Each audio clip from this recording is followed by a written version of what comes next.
Everyone, welcome to the channel. आइए करते हैं इतिहास का अपना अगला पार्ट। 500 प्लस क्वेश्चन हम लोग करेंगे। इसका ये तीसरा पार्ट है। इसमें आपको यूपीएससी, सभी state PCS, RO, HC RO या फिर यूपी ट्रिपल एससी की सभी एग्जाम्स, एसएससी, आरआरबी, एनटीपीसी के एग्जाम्स और विभिन्न राज्यों में जो एग्जाम कराए जाते हैं स्टेट लेवल पे या फिर जो टीचर्स के एग्जाम्स होते हैं उन सभी में जो जीएस पूछी जाती है वो सारा इसमें कवर किया गया है। तो ये इतिहास का तीसरा वीडियो है। इससे पहले चैनल पर 2 वीडियो अपलोड कर दिए गए हैं, तो जो लोग नहीं देखे वो भी वीडियो आप देख लेंगे। तो वीडियो को बिना स्किप किए शुरू से लेकर के अंत तक जरूर देखेंगे। इस वीडियो को देखने के बाद आपको इतिहास से आपका डर खत्म हो जाएगा। तो स्टार्ट करते हैं। भारत का राष्ट्रीय पंचांग जो नेशनल कैलेंडर है किस संवत पर आधारित है, जिसकी शुरुआत 78 ईस्वी में हुई थी। तो ये शक संवत पर आधारित है। भारत सरकार द्वारा ये अपनाया गया था और जिसकी शुरुआत की थी कुषाण वंश के प्रतापी शासक कनिष्क ने 78 ईस्वी में अपना राज्यारोहण किया था। उसी के दौरान ये संवत चलाया था। भारत सरकार ने 22 मार्च 1957 को ये अपनाया था शक संवत। इसमें पहला महीना होता है चैत्र और अंतिम महीना होता है फाल्गुन। यहाँ पर दिया गया है विक्रम संवत। इसकी शुरुआत चंद्रगुप्त विक्रमादित्य ने की थी। ये उज्जैन के राजा थे और ये शुरुआत हुई थी 57 बीसी में। और यहाँ पर ये गुप्त संवत दिया है, ये चंद्रगुप्त प्रथम ने स्टार्ट किया था। 319 में ये स्टार्ट किया गया था। और ये हिजरी संवत है, ये आपका 600 ईस्वी के आसपास 623 एडी में मोहम्मद साहब के द्वारा शुरू किया गया था। तो ये सारे फैक्ट आपको याद रखने होंगे। जैन धर्म के 24वें और अंतिम तीर्थंकर महावीर स्वामी का जन्म कहाँ हुआ था? यहाँ पर लोकेशन पूछा गया है, तो ये कुंडलपुर वैशाली में हुआ था। ए पार्ट यहाँ पर करेक्ट हो जाएगा। इनका जन्म 540 बीसी में हुआ था और ये बुद्ध के समकालीन थे। लेकिन यहाँ पर जो कुछ स्रोत है उनमें बताया गया है 599 बीसी में हुआ था। तो कंफर्म नहीं है कौन सा, ज्यादातर आपका स्रोत जो 540 बीसी है वही सटीक माना जाता है। तो ये कुंडलपुर में या कुंडग्राम में क्षत्रिय परिवार में इनका जन्म हुआ था। बचपन का नाम इनका वर्धमान था, वर्धमान। और इनकी पिता का नाम सिद्धार्थ जातक कुल के प्रधान थे और माता त्रिशला जो राजा चेतक की बहन थी। और 72 वर्ष की आयु में राजगृह के समीप पावापुरी में इन्हें निर्वाण प्राप्त हुआ था। तो ये सारे फैक्ट आपको याद रखने हैं। भारतीय राष्ट्रीय कांग्रेस के प्रथम मुस्लिम अध्यक्ष यहाँ पर पूछा गया है। ये देखो, यूपीपीसीएस 2015, सीपीओ 2018, यूपीएसआई 2021 और बीईओ 2020 में पूछा गया था। तो यहाँ पर ये थे बदरुद्दीन तैयब जी। सी पार्ट आपका राइट हो जाएगा। 1887 में इन्होंने अध्यक्षता की थी, कहां पर? मद्रास में। और ये तीसरा अधिवेशन होता है, ठीक है। इसमें देखो कांग्रेस के जो पहले 4 अधिवेशन हुए थे तो वो उनकी ट्रिक है BKMA। बी मतलब मुंबई या बंबई, कोलकाता, मद्रास और फिर इलाहाबाद। इनके जो अध्यक्ष थे वो थे, उनके ट्रिक है WDBG, व्योमेश चंद्र बनर्जी, दादा भाई नौरोजी, जॉर्ज यूल और बदरुद्दीन तैयब जी।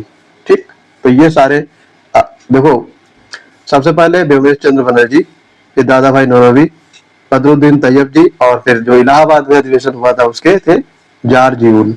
तो ये सारे फैक्ट आपको याद रखने हैं। भारत में रेगुलेटिंग एक्ट किस वर्ष पारित किया गया था जिसके तहत कोलकाता में एक सर्वोच्च न्यायालय की स्थापना की गई थी? तो ये 1773 ईस्वी में। सी पार्ट यहाँ पर करेक्ट हो जाएगा। इसी अधिनियम के तहत बंगाल के गवर्नर को बंगाल का गवर्नर जनरल बनाया गया और वारेन हेस्टिंग्स इस पद पर बैठने वाले पहले व्यक्ति बन गए थे।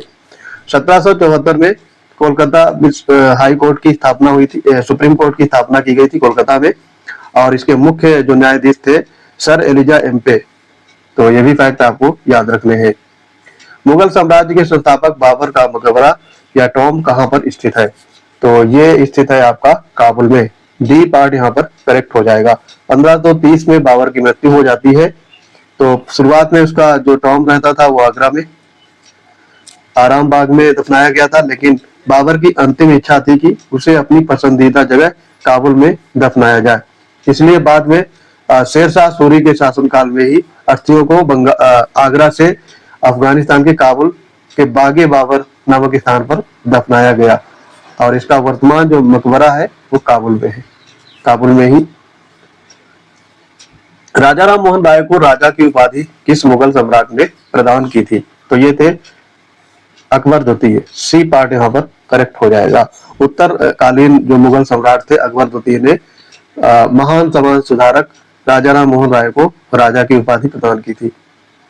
अकबर द्वितीय ने ही अपनी पेंशन बढ़वाने की सिफारिश करने के लिए 1830 में राजा राम मोहन राय को अपना राजदूत बनाकर इंग्लैंड भेजा था। ब्रिटिश सम्राट विलियम चतुर्थ के दरबार में इन्होंने भेजा था। 1833 में इंग्लैंड के ब्रिस्टल शहर में ही राजा राम मोहन राय का निधन हो जाता है। तो इनका निधन होता है 1833 में इंग्लैंड के ब्रिस्टल शहर में। 5 फरवरी 1922 को हुई चौरी चौरा की घटना, हिंसक घटना के कारण महात्मा गांधी ने कौन सा आंदोलन वापस ले लिया था? तो ये था आपका सविनय अवज्ञा आंदोलन, नहीं असहयोग आंदोलन, ठीक है, असहयोग आंदोलन था।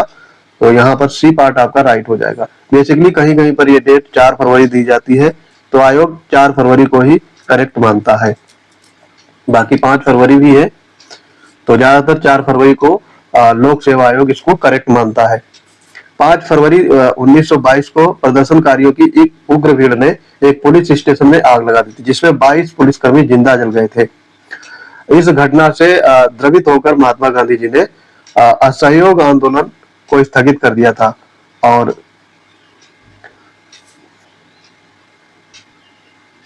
इसके तहत एक जैसे जो घटना हुई थी 12 फरवरी 1922 को बारदोली में, इस घटना के बाद कांग्रेस कार्यकारिणी की बैठक में बुलाकर ये घोषणा की थी कि हम अब ये अपना जो असहयोग आंदोलन है इसको स्थगित करते हैं। तो ये बारदोली की जगह पर एक बैठक बुलाई गई थी, उसमें गांधी जी ने ये अनाउंस किया था कि वो असहयोग आंदोलन को स्थगित कर रहे हैं। दिल्ली सल्तनत पर राज करने वाली प्रथम और एकमात्र मुस्लिम महिला शासिका कौन थी? तो ये थी रजिया सुल्तान। बी पार्ट यहाँ पर राइट हो जाएगा। इल्तुतमिश की पुत्री थी और इन्होंने 1236 से 1240 तक शासन किया था। रजिया ने पर्दा प्रथा को त्याग करके पुरुषों की तरह कुबा यानी कोट और कुला मतलब टोपी पहनकर दरबार में जाना शुरू किया था, और उसने एक गैर तुर्क अधिकारी जमालुद्दीन याकूत को अमीर अफूर यानी अश्व साला का प्रधान नियुक्त किया था, जिससे तुर्क सरदार भड़क गए थे और बाद में कैथल के पास 1240 में इसकी हत्या कर देते हैं। 1665 में ऐतिहासिक पुरंदर की संधि ट्रीटी ऑफ पुरंदर छत्रपति शिवाजी महाराज और किस मुगल सेनापति के बीच हुई थी? तो यह संधि हुई थी राजा जय सिंह प्रथम। सी पार्ट यहाँ पर राइट हो जाएगा। औरंगजेब ने मराठों की बढ़ती शक्ति को कुचलने के लिए आमेर के जो कछवाहा राजपूत रहते हैं राजा जय सिंह प्रथम को दक्षिण भेज दिया था। तो वहां पर जय सिंह ने कूटनीति और सैन्य शक्ति से शिवाजी को घेर लिया, और उसके बाद में शिवाजी और इनके बीच में 1665 में संधि हो जाती है। इस संधि के तहत शिवाजी को अपने 35 किलो में से 23 किले मुगलों को सौंपने पड़े, और अपने पुत्र संभाजी को 5000 के मनसबदार के रूप में मुगल दरबार यानी औरंगजेब की सेवा में भेजना स्वीकार करना पड़ा था। मौर्य वंश के अंतिम शासक बृहद्रथ की हत्या करके किसने मगध पर शुंग वंश की स्थापना की थी? तो ये थे पुष्यमित्र शुंग, ये सेनापति था इनका। और 185 बीसी में 185 ईसा पूर्व में मौर्य साम्राज्य के जो अंतिम शासक थे बृहद्रथ, उनकी हत्या उनके ब्राह्मण सेनापति यानी जो पुष्यमित्र शुंग ने उन्होंने कर दी थी। और इसके बाद ये शुंग वंश की स्थापना करता है और अपनी राजधानी बनाता है विदिशा। ये विदिशा कहाँ पे है? मध्य प्रदेश में। वहां पर ये अपनी राजधानी स्थापित करता है। और पतंजलि जो इसके दर्शन के प्रतिपादक थे, ये इसके राज पुरोहित बने, और इसने 2 जो अश्वमेध यज्ञ कराए थे। तो ये आपका अयोध्या अभिलेख में इसका वर्णन मिलता है, इसने 2 अश्वमेध यज्ञ भी करवाए थे। 1784 में कोलकाता में एशियाटिक सोसाइटी ऑफ बंगाल की स्थापना किसने की थी? तो ये थे sir William Jones. Sir William Jones, B part आपका करेक्ट हो जाएगा। भारत के शानदार अतीत और प्राच्य साहित्य, इतिहास और संस्कृत के अध्ययन को बढ़ावा देने के लिए 15 जनवरी 1784 में एशियाटिक सोसाइटी की स्थापना विलियम जोन्स के द्वारा की गई थी। इस सोसाइटी ने के तहत चार्ल्स डिकेंस ने 1785 में भगवत गीता का और सर विलियम जोन्स ने 1789 में कालिदास के नाटक अभिज्ञान शाकुंतलम का पहली बार अंग्रेजी में अनुवाद किया था। भारतीय राष्ट्रीय कांग्रेस के किस ऐतिहासिक अधिवेशन में 1929 में पूर्ण स्वराज या कंप्लीट इंडिपेंडेंस का प्रस्ताव पारित किया गया था? तो ये था आपका लाहौर का अधिवेशन। डी पार्ट यहाँ पर करेक्ट हो जाएगा।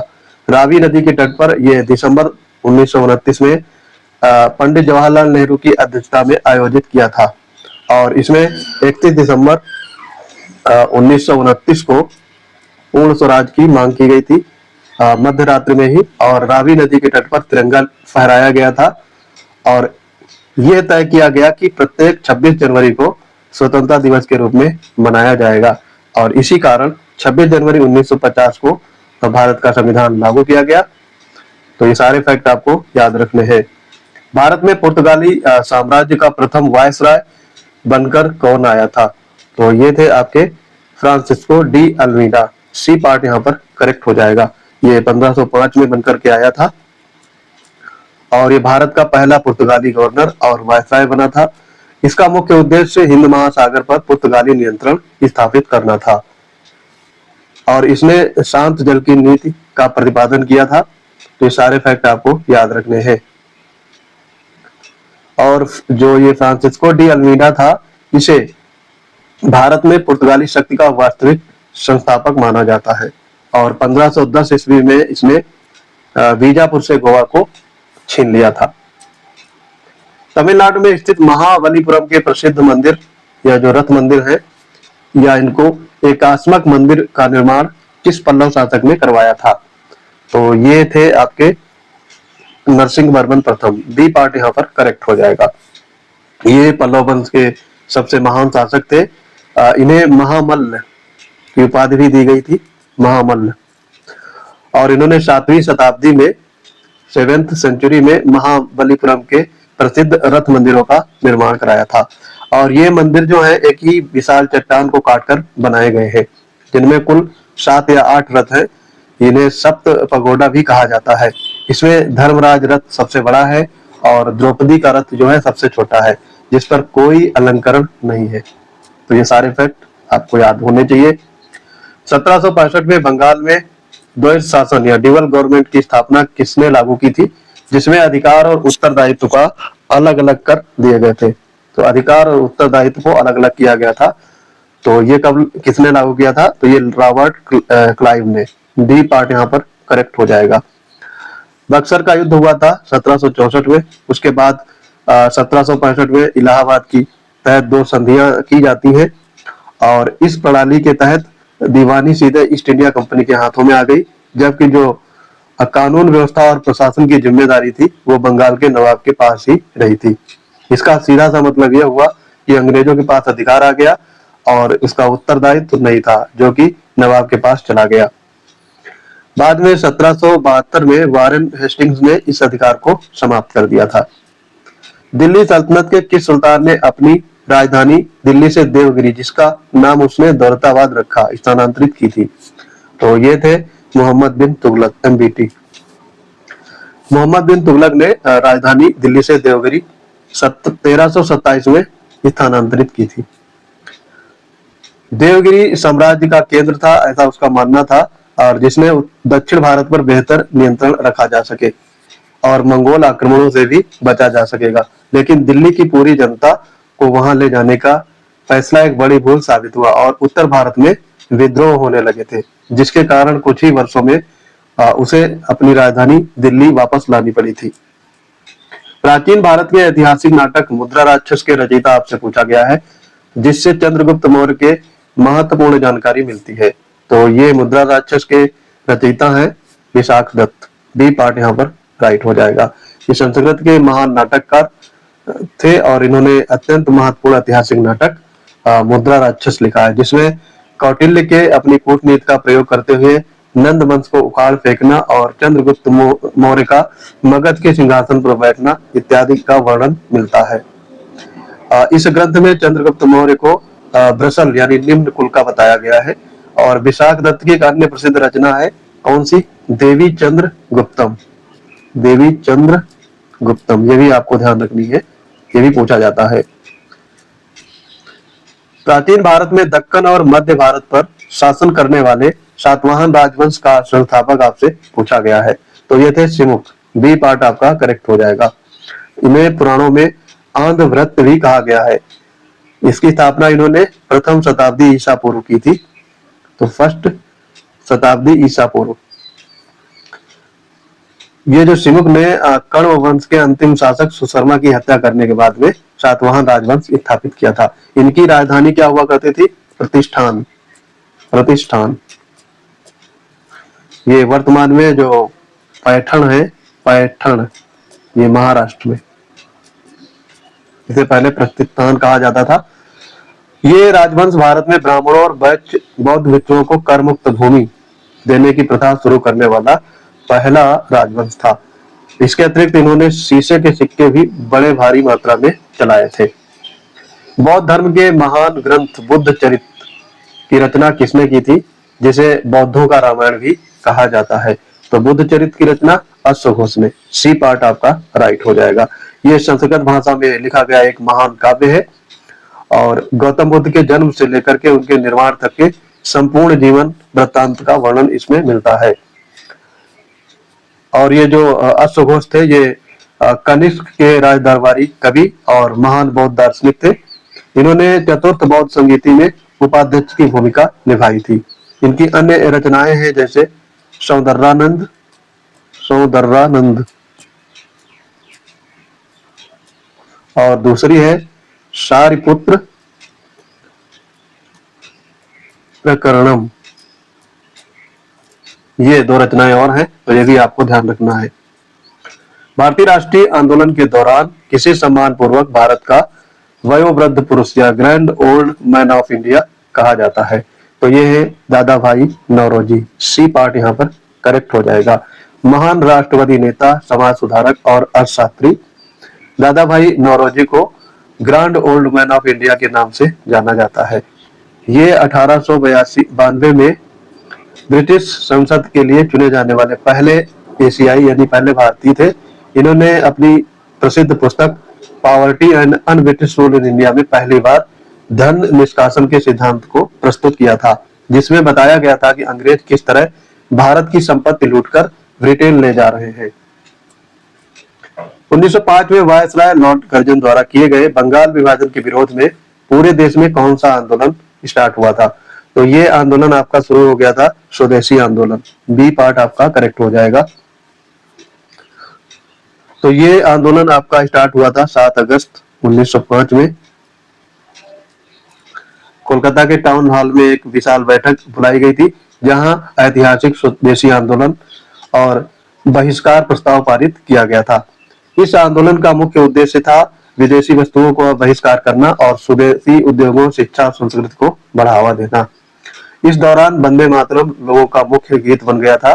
कड़े विरोध के बाद अंततः 1911 में बंगाल विभाजन रद्द कर दिया गया था और कोलकाता से राजधानी दिल्ली रख दी गई थी। तो कोलकाता से नई दिल्ली राजधानी 1912 में बनाई गई थी। तो ये भी एक्स्ट्रा फैक्ट आपको याद रखने हैं। 1539 में लड़ा गया ऐतिहासिक चौसा का युद्ध, बैटल ऑफ चौसा, किनके बीच हुआ था?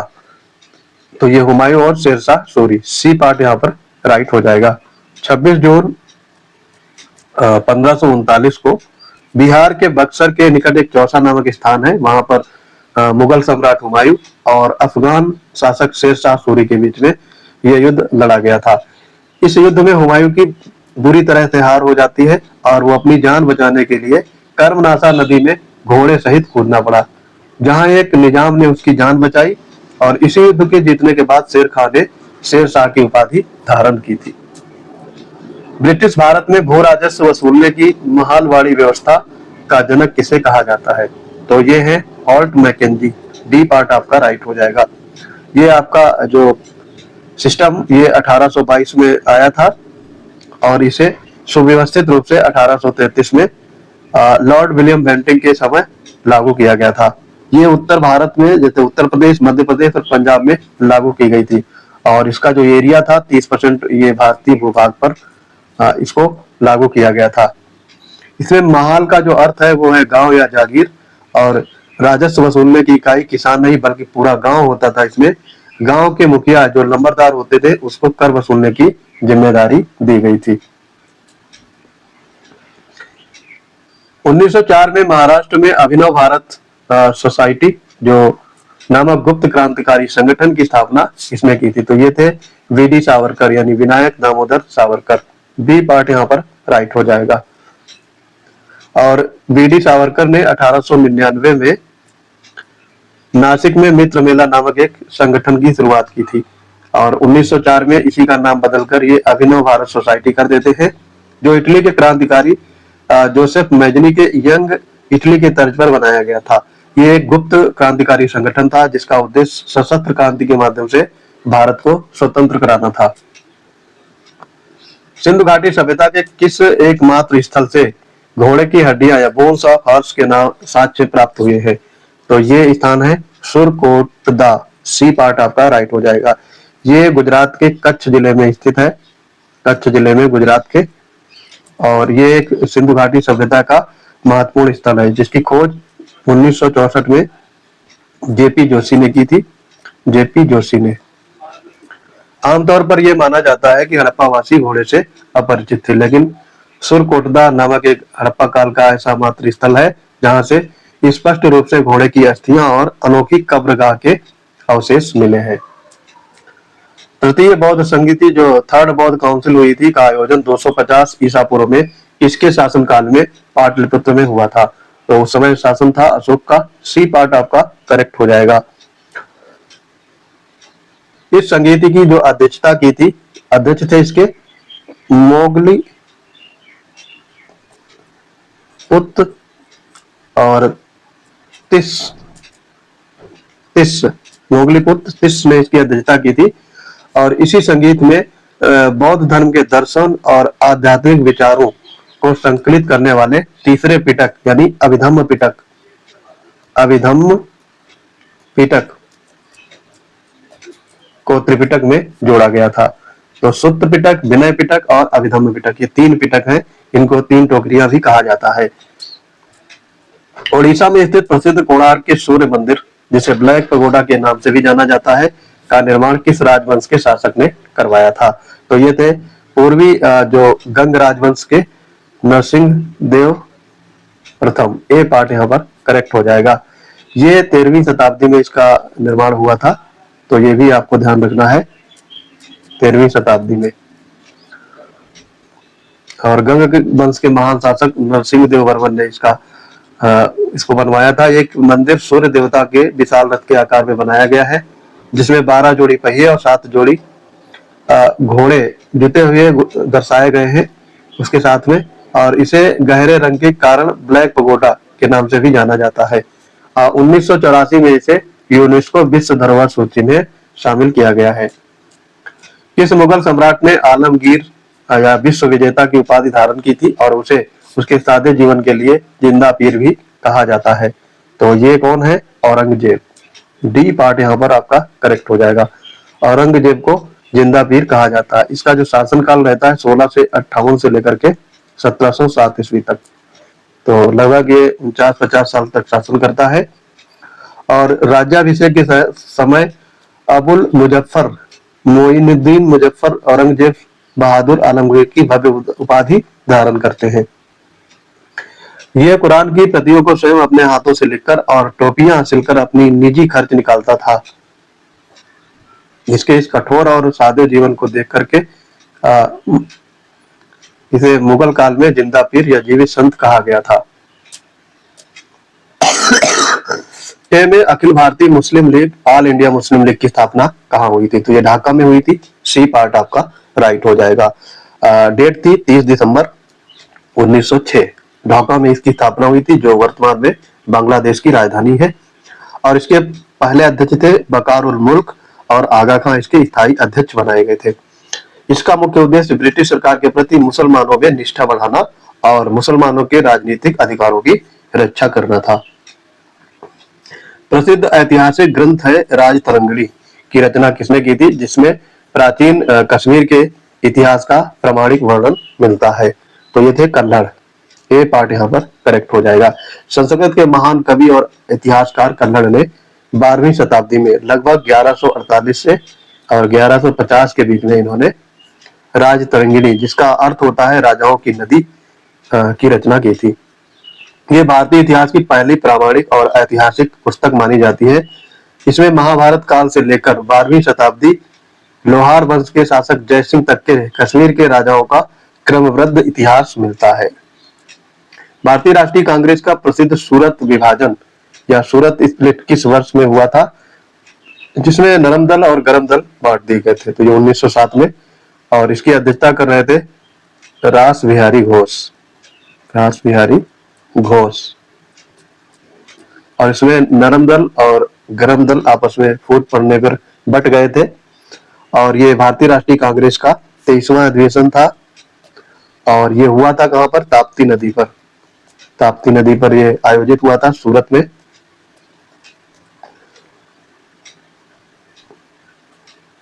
ठीक है। इसी विवाद के कारण ये, मतलब देखो इसमें क्या था, लाला लाजपत राय को गरम दल के लोग अध्यक्ष बनाना चाहते थे, और नरम दल के रास बिहारी घोष को। तो इन दोनों में आपस में झगड़ा हो जाता है। अंततः जो विवाद है वो बहुत बड़ा हो जाता है, और रास बिहारी घोष को इसका अध्यक्ष बना दिया जाता है। तो ये अध्यक्ष बनाने के चक्कर में ये झगड़ा होता है नरम दल और गरम दल में। प्रसिद्ध चीनी यात्री फाहियान किसके शासनकाल में भारत आया था? तो फाहियान आया था चंद्रगुप्त विक्रमादित्य। चंद्रगुप्त द्वितीय जो थे विक्रमादित्य, इनका जो शासनकाल रहता है 399 से लेकर के 414 ईस्वी तक। ठीक है। बौद्ध धर्म का ये अध्ययन करने के लिए, बौद्ध ग्रंथों और बौद्ध तीर्थों के देखने के लिए भारत आया था। इसने अपनी पुस्तक है फोक्योकी नामक पुस्तक में लिखा है, और पुस्तक में इसने मध्य देश यानी गुप्त साम्राज्य की जनता को सुखी और समृद्ध बताया है। लेकिन आश्चर्यजनक रूप से इसने अपनी पूरी पुस्तक में कहीं भी सम्राट चंद्रगुप्त द्वितीय के नाम का उल्लेख नहीं किया है। तो ये बड़ी आश्चर्य की बात है। दक्षिण भारत में चोल साम्राज्य का संस्थापक किसे माना जाता है? तो ये थे विजयालय। सी पार्ट यहाँ पर राइट हो जाएगा। 9वीं शताब्दी में ये पल्लवों की राजधानी बनी थी। पल्लवों के सामंतों के रूप में शासन करने वाले चोलों को एक स्वतंत्र और शक्तिशाली साम्राज्य के रूप में स्थापना करने का श्रेय विजयालय को जाता है। ठीक। तो इनका जो ईयर कितना रहता था? 850 से लेकर के 871 तक।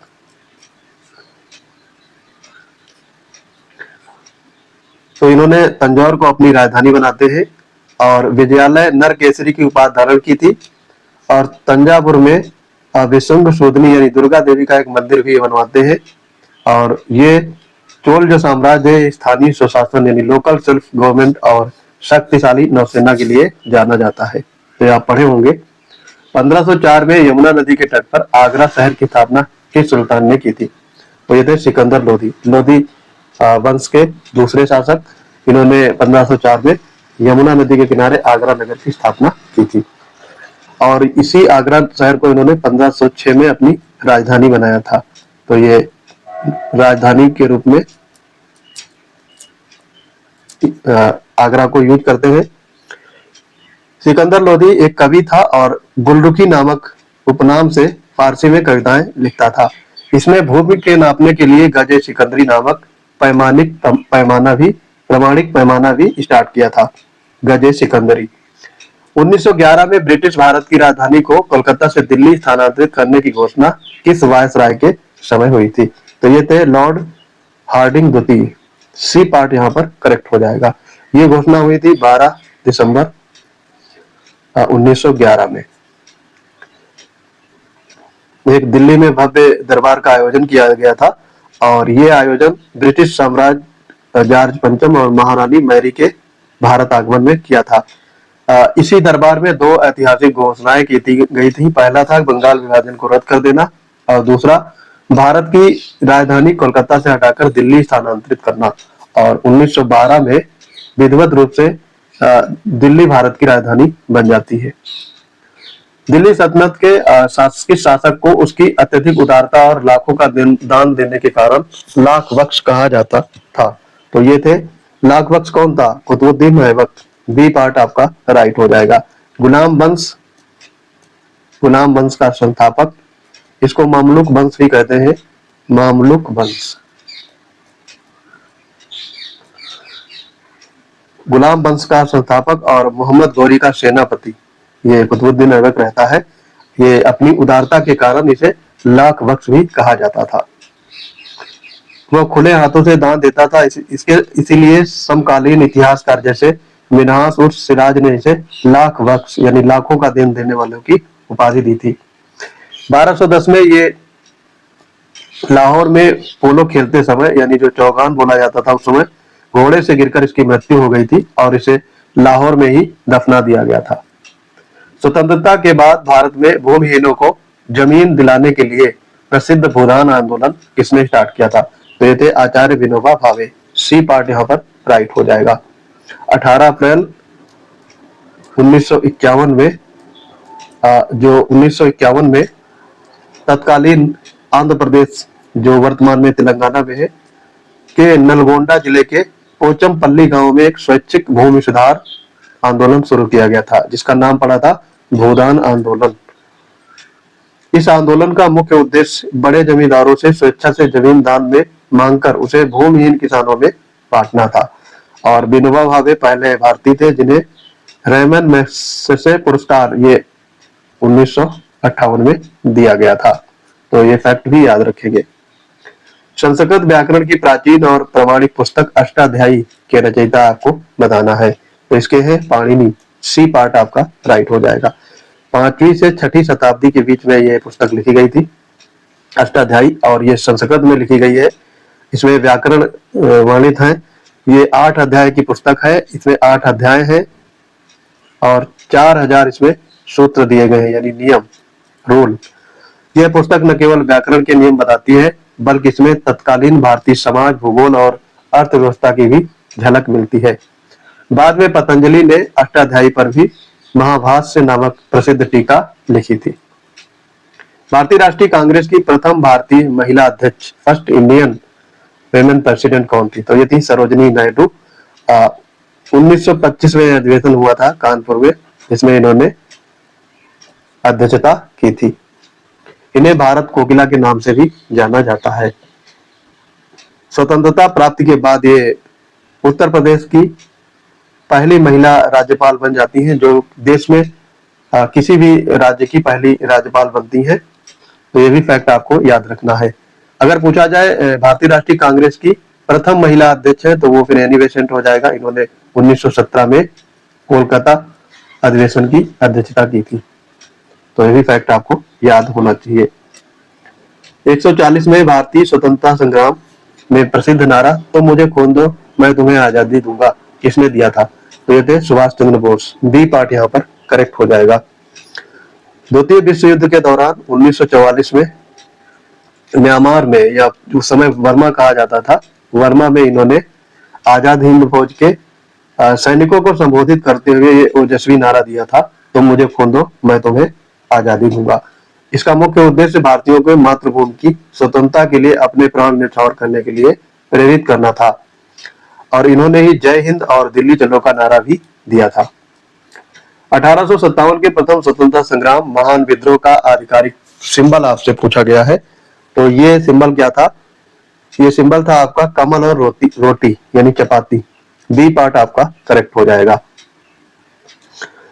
इसका मुख्य उद्देश्य ये था कि क्रांतिकारियों ने संदेश पहुंचाने और गांव से यानी गांव के लोगों से एकजुट करने के लिए कमल और रोटी प्रतीक चिन्ह चुना था। कमल का फूल सैन्य छावनियों में सैनिकों के बीच घुमाया जाता था, जबकि गांव के चौकीदार एक गांव से दूसरे गांव में रोटियां बांधकर विद्रोह का संदेश देते थे। सिंधु घाटी सभ्यता का भारत में स्थित सबसे बड़ा पुरातात्विक स्थल आपसे पूछा गया है। तो सबसे बड़ा भारत में है राखीगढ़ी। ये कहाँ पे है? हरियाणा में है। और अगर पूछा जाए टोटल सबसे बड़ा, तो वो फिर आपका हो जाएगा मोहनजोदड़ो, जो पाकिस्तान में है। यहाँ पे भारत में पूछा गया है, तो भारत में सबसे बड़ा है राखीगढ़ी। इसकी खोज 1969 में सूरज भान ने की थी। सूरज भान ने। यहाँ से राष्ट्रीय हड़प्पा संग्रहालय भी बनाया जाता है। तो राष्ट्रीय हड़प्पा संग्रहालय का निर्माण कराया जा रहा है कहाँ पे? राखीगढ़ी में।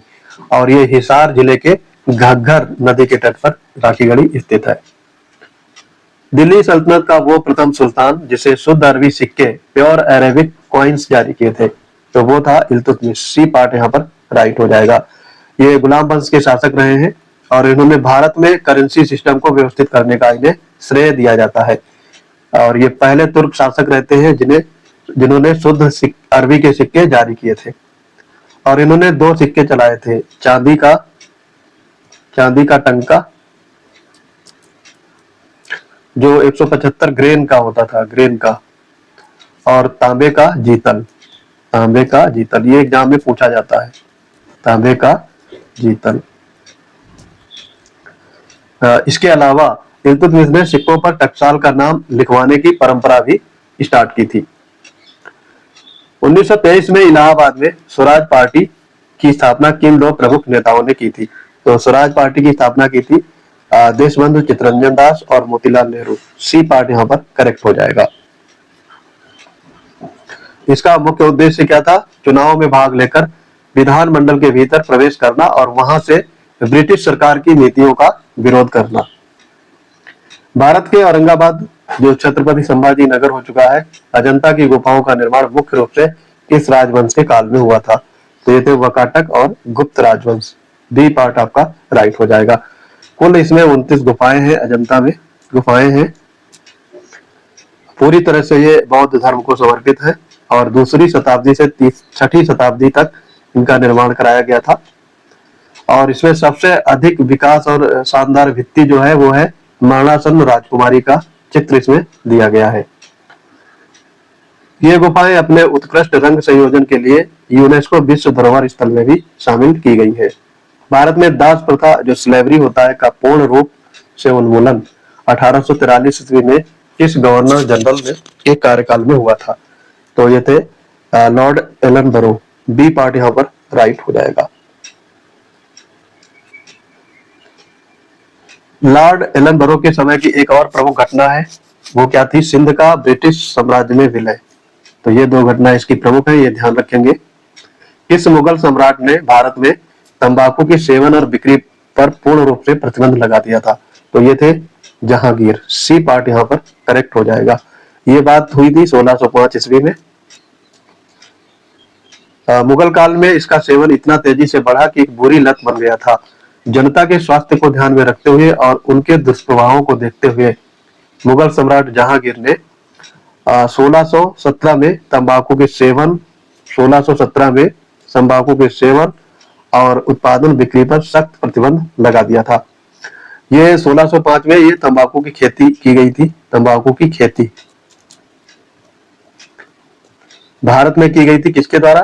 पुर्तगालियों के द्वारा।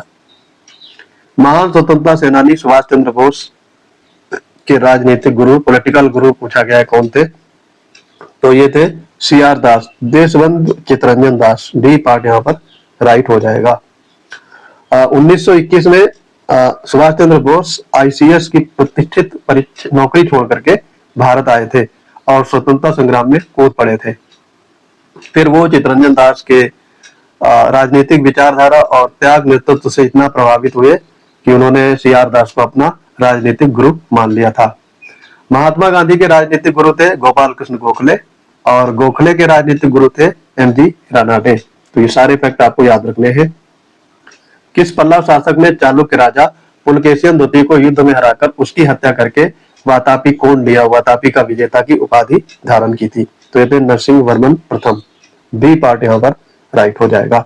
जिन्हें महामल्ल भी कहा जाता है और अपने पिता की हार का बदला लेने के लिए इन्होंने चालुक्यों की राजधानी वातापी पर आक्रमण किया और 642 में पल्लव और चालुक्यों के बीच में युद्ध हुआ, जिसमें पुलकेशिन द्वितीय बुरी तरीके से हार जाता है और उसे संभवतः युद्ध में मार डालते हैं। वातापी पर अधिकार करने के उपलक्ष्य में नरसिंह वर्मन प्रथम ने वातापी कोण की ऐतिहासिक उपाधि धारण की थी। तो देखो यहाँ पर जो आपका पुलकेशिन द्वितीय था, इसने हर्षवर्धन को नर्मदा नदी के तट पर हरा दिया था। तो पुलकेशिन द्वितीय को हराया था नरसिंह देव वर्मन प्रथम ने। तो नरसिंह वर्मन प्रथम ने इसको हराया था। और आज का अंतिम क्वेश्चन है, ब्रिटिश सरकार द्वारा रॉलेट एक्ट, जिसे भारतीयों ने बिना वकील, बिना अपील, बिना दलील का काला कानून कहा था, किस वर्ष पारित किया गया था? तो ये आपका 1919 में। बी पार्ट यहाँ पर करेक्ट हो जाएगा। भारत में बढ़ रही क्रांतिकारी गतिविधियों को कुचलने के लिए सर सिडनी रॉलेट की अध्यक्षता में एक समिति बनाई गई, जिसकी सिफारिशें आई थी मार्च 1919 में। अराजक और क्रांतिकारी अपराध नियम पारित किया गया, जिसे रॉलेट एक्ट कहा जाता है, काला कानून, जो ब्रिटिश सरकार किसी भी भारतीय नागरिक को केवल संदेह के आधार पर बिना मुकदमा चलाए जेल में डाल सकती थी। इसी का विरोध करने के लिए पंजाब में डॉक्टर सत्यपाल और सैफुद्दीन किचलू को गिरफ्तार किया गया था, जिसके परिणाम स्वरूप जलियांवाला बाग हत्याकांड हुआ था। तो आई होप ये वीडियो आपको पसंद आ गया होगा। वीडियो को 2-3 बार जरूर देखेंगे और अपने दोस्त जो तैयारी कर रहे हैं उनके पास जरूर शेयर करेंगे। हमारे पेड बैच से जुड़ने के लिए पीसीएस मंडा टेलीग्राम चैनल अवश्य ज्वाइन करेंगे। यहाँ पर यूपी पीसीएस के प्रीलिम्स मेंस या फिर आरओ के प्रीलिम्स मेंस की तैयारी विधिवत तरीके से कम फीस में मैक्सिमम आउटपुट आपको देखने को मिलेगा, ऐसा मेरा विश्वास है। तो मिलते हैं अपने अगले इंपॉर्टेंट वीडियो के साथ। तब तक के लिए पढ़ते रहिए। जय हिंद।